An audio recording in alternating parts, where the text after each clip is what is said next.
नमस्कार, मी श्वेता पाटील. श्वेताच किचनमध्ये तुमच्या सर्वांचं खूप खूप स्वागत करते.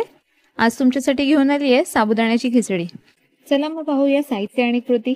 इथे मी साबुदाणे घेतलेले आहेत 1 वाटी. साबुदाणे आधी स्वच्छ 2 पाण्यामध्ये धुवून घेतलेले आहेत. त्यामुळे साबुदाण्यात काही घाण असेल तर ती निघून जाते आणि साबुदाणा एकदम स्वच्छ होतो. जेवढे साबुदाणे आहेत ते भिजतील तितकंच पाणी आपण त्याच्यात ठेवणार आहोत.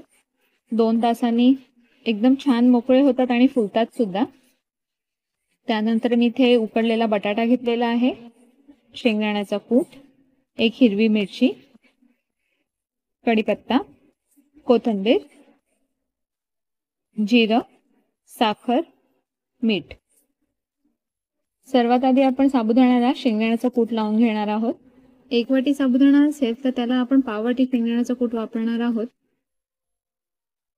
तुम्ही पाहू शकता एकदम मोकळे असे साबुदाणे झालेले आहेत. आता यात आपण चवीपुरता मीठ घालून घेणार आहोत आणि 2 चमचे साखर घालणार आहे. साखरेने खूप छान अशी चव येते साबुदाण्याच्या खिचडीला. तुम्हाला आवडत नसेल तर तुम्ही स्किप केली तरी चालेल, ऑप्शनल आहे. आता मी ते व्यवस्थित मिक्स करून घेते. आता हे छान मिक्स झालं की आपण इथे फोडणीची तयारी करणार आहोत. मी इथे तूप तापवून घेतलेलं आहे, त्याच्यामध्ये मी जिरं घालते. जिरे छान तडतडलेलं आहे. आता त्याच्यात 1 हिरवी मिरची घालते, कढीपत्ता. फोडणी अशी छान तडतडली की त्याच्यामध्ये आपण बटाटी घालून घेणार आहोत. मी इथे उकडलेली बटाटी घेतली आहेत. बटाटी छान परतून घ्यायची आहेत. त्यानंतर आपण जे साबुदाणे मिक्स करून ठेवले होते ते आपण त्याच्यात घालून व्यवस्थित मिक्स करून घेणार आहोत. ही सर्व प्रोसेस आपण मंद आचेवर करणार आहोत, त्यामुळे खिचडी करपणार नाही. आता यावरती मी 2 मिनिटांसाठी झाकण देणार आहे.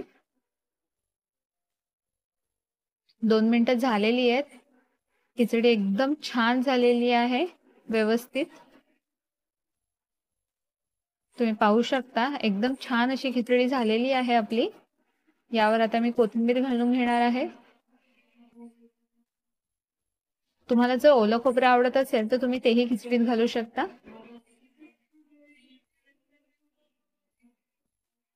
आपली खिचडी तयार झालेली आहे.